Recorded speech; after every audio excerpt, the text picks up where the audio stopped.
1.4. Comparing and ordering integers. Let's talk about number groups first. Natural numbers are also known as counting numbers. They're the numbers you use when you're going to count how many kids are in the class or how many nickels you have. 1, 2, 3, 4, etc. Whole numbers include the natural numbers, 1, 2, 3, 4, and the number 0. You can remember this because whole has an O in it, which looks a lot like a 0. So you can remember those two go together. Okay? So now you include the 0 and all your natural numbers. Integers build upon that. Integers are whole numbers and their opposites. So before we had 0, 1, 2, 3, well, the opposite of 0 is 0. But otherwise you include the opposite of 1, 2, 3, etc. So you could say -3, -2, -1, 0, 1, 2, 3. Notice, no fractions and no decimals. Absolute value. Absolute value is the distance a number is from 0 on the number line. Distance is always positive, so absolute value is also always positive. Think about it. You don't say, from my house to school it's 2 miles, and from school back home it's -2 miles. You just think of both of them are 2 miles. 2 miles if we go to school, 2 miles if you go home from school. So absolute value is the distance a number is from 0 on the number line. -3 is 3 spaces from 0. 8 is 8 spaces from 0. Okay? The symbol, the 2 bars, means absolute value. For example, this would be read as the absolute value of 5. And the absolute value of 5 is 5.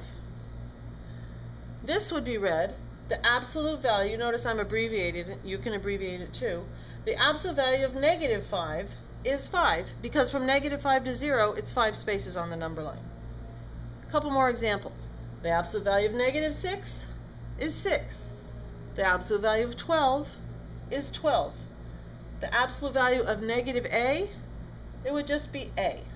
Okay? Absolute value is distance, so it's positive. However, you can have something like this. This says the opposite of the absolute value of 3. Well, what's the opposite of positive? Negative. So the opposite of the absolute value of 3 is -3.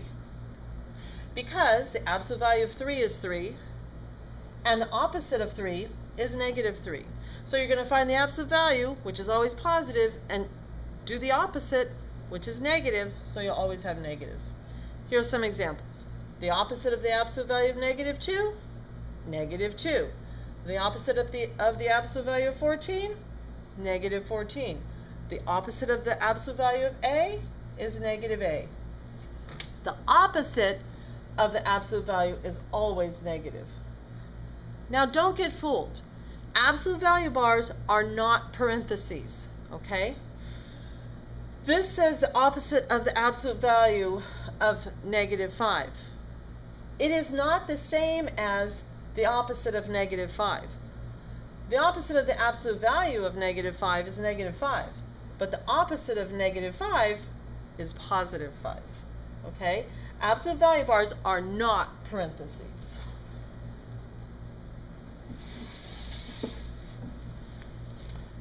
Opposites have the same absolute value, but different signs.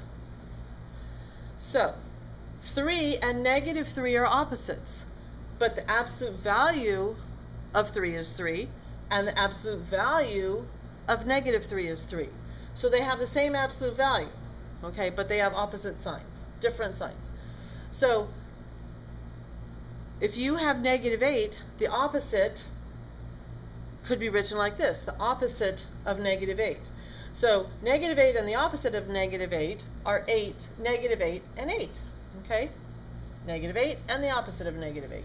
-8 and 8. Start thinking of the minus sign, the negative sign, as the opposite of, and it'll really help you get the right answer. This says, you could say -12, but I want you to think of it as the opposite of 12. What's the opposite of 12? -12. What's this? -8. It is the opposite of 8. Now, if you wanted to do a little bit more, you could say the opposite of negative 16 could be written like this. The opposite of negative 16. Well, what's the opposite of negative 16? 16. The opposite of negative 4, we would write like this in math. It's 4. Let's apply some of your knowledge. Evaluate the absolute value of x plus 5 when x is negative 3. Remember, when we evaluate, we substitute in for the value of the variable. The variable is negative 3. The absolute value of negative 3 plus 5. What is the absolute value of negative 3? 3. 3 plus 5, 8. Here's another question. Evaluate 6 plus parentheses negative x when x equals negative 7. Okay? So when I do this, I just substitute in for the x. If I have a negative in front, I carry it down. So I say 6 plus negative 7.